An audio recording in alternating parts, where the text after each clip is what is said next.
Il y a encore confusion dans les noms, ça fait quelques mois. C'est tellement normal. Ça se ressemble beaucoup, Marie-André, Marie-Audrey, il faut le dire. Et oui, alors c'est le défi allaitement, 8e édition. Donc, tu en es la porte-parole avec Marie-Ève Stureau ici pour nous parler de l'Actea, justement, de ce défi. En fait, plusieurs mamans qui vont se rassembler pour allaiter en même temps. Racontez-nous un petit peu comment ça va se dérouler aujourd'hui. D'abord, ça se passe partout au Québec ce matin. Dans différentes régions, il y a des rassemblements. Sur le coup de 11 heures, plusieurs mamans vont mettre le bébé au sein. Alors, c'est pour soutenir, favoriser et surtout lancer le message pour faire la promotion de l'allaitement. Alors, à Saint-Jean-sur-Richelieu, ce matin, je serai là avec Groupe Soutien L'Actea qui organise le Salon du bébé. Alors, c'est dans le cadre du salon que le défi allaitement va avoir lieu. Et il faut dire que lorsqu'on m'a demandé d'être porte-parole du défi allaitement de Saint-Jean-sur-Richelieu, j'ai tout de suite accepté. Pourquoi? Pour moi, avant même de donner naissance à Gabriel, c'était pas un choix, une option, c'était comme une conviction.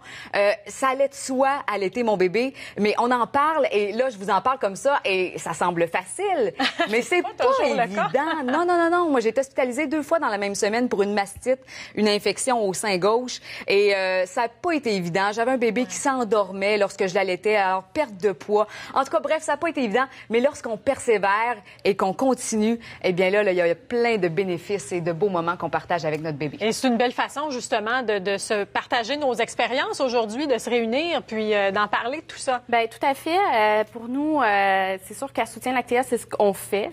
On est un organisme joannais qui veut aider les nouvelles mamans, les nouvelles familles à soutenir l'allaitement. Mais on a des activités qui tournent aussi autour de l'allaitement. On a du portage, la maternité de proximité. On fait des ateliers sur tout ce qui touche un peu le périnatal.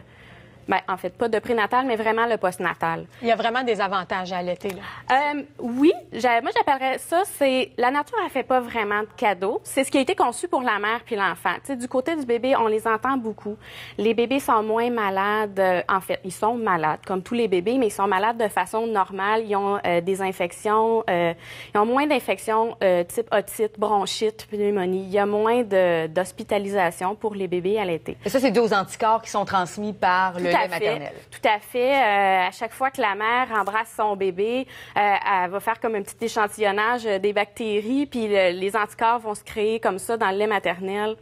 Est-ce que vous aidez parfois des femmes qui sentent trop de pression? Parce qu'on sait qu'il y en a qui disent il y a tellement de pression pour allaiter l'enfant qu'à un moment donné, qu'on se sent obligé. Faut pas se rendre malade. Moi, le message que j'ai envie de dire aux gens, aux femmes qui pensent allaiter, qui hésitent peut-être à le choisir, c'est qu'il faut pas se mettre de pression. Faut dire, moi, je vais allaiter dans la mesure du possible. Ouais. Ça se peut que ça fonctionne pas et que ça fonctionne pas du premier coup. C'est même normal. Mais l'important, c'est d'aller chercher du soutien, d'aller poser des questions.